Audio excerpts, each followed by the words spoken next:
350, investment in fixed term deposits as follows. 1. On 27th of May 2024, Kenya shillings 9,993,350. 2. On 11th July 2024, Kenya shillings 17 million. The utilization of funds was reasonably believed to be an act of corruption and money laundering, as most of the money was withdrawn in cash rather than bank transfers, which is a custom for huge payments. His Excellency Rigathi Gachagua is reasonably suspected to be the principal beneficiary of these dubious transactions. C. St. Nicholas Rehabilitation and Industrial Training Institute Limited. The company was incorporated on 8th of April 2021 under registration number PVT-AAACMO4. It deals with student rehabilitation and industrial training, trading as St. Nicholas Rehabilitation Center and Psychiatric Hospital. The sole company director is Nicholas Mugambi Maingi. The company operates an account at Equity Bank, opened on 18th August 2017, with the company director as the sole account signatory. Between 1st March 2024 and 5th June 2024, the account received a total of Kenya shillings 21,060,000 from the office of the Deputy President. The funds were suspiciously utilized as follows. A. Kenya shillings 2 million was allegedly used to purchase a white Toyota Prado from Umarali Motors Limited for Kenya shillings 8.5 million. B. Another Kenya shillings 4 million was suspiciously transferred to Nicholas Maingi's account.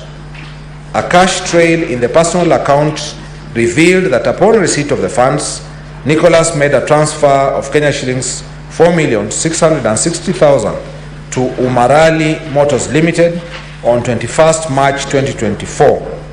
The purported payment to Umarali Motors Limited using two routes raises reasonable suspicion of corruption and money laundering.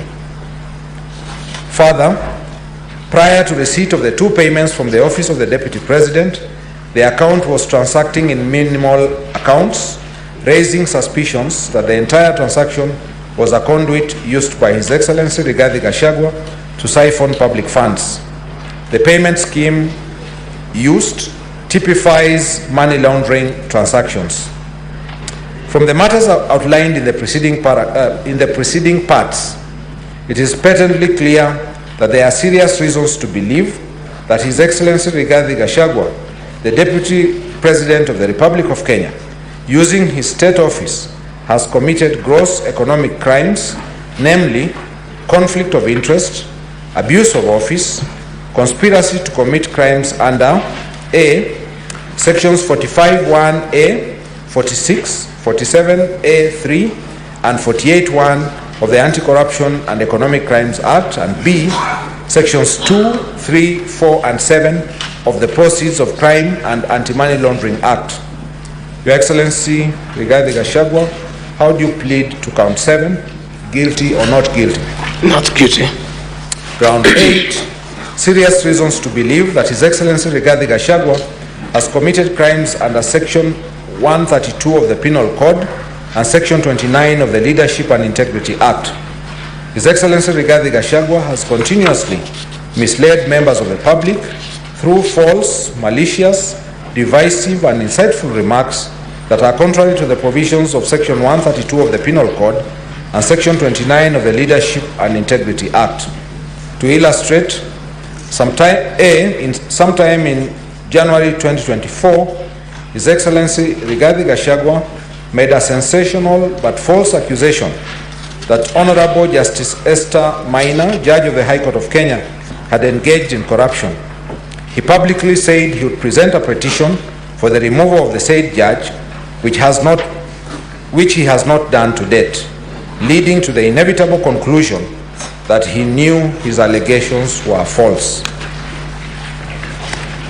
On or about 26th of June 2024, His Excellency Rigathi Gachagua recklessly and unmindful of the high calling and dignified status of the office of the Deputy President of the Republic and his membership to the National Security Council, both being positions that require one to be a discreet and tempered leader, especially during moments of national crisis, addressed Kenyans on live television in Mombasa County and publicly made sensational statements against the National Intelligence Service, an essential national security organ, its director and officers.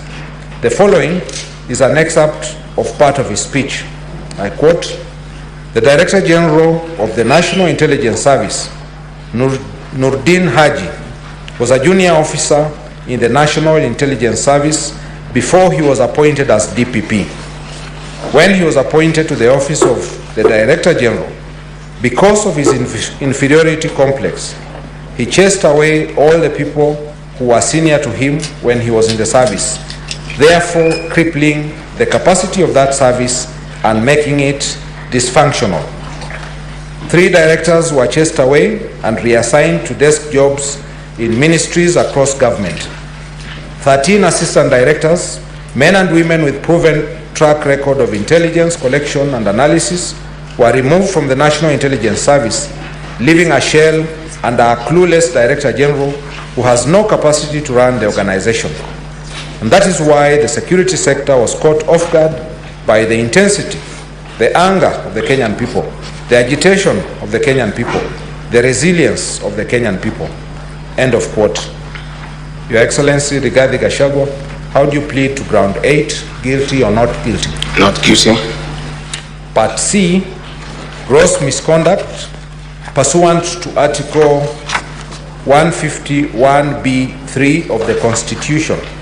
Ground 9, gross misconduct, that is public attacks on National Security Intelligence Service and its officers. The phrase gross misconduct generally refers to behavior that is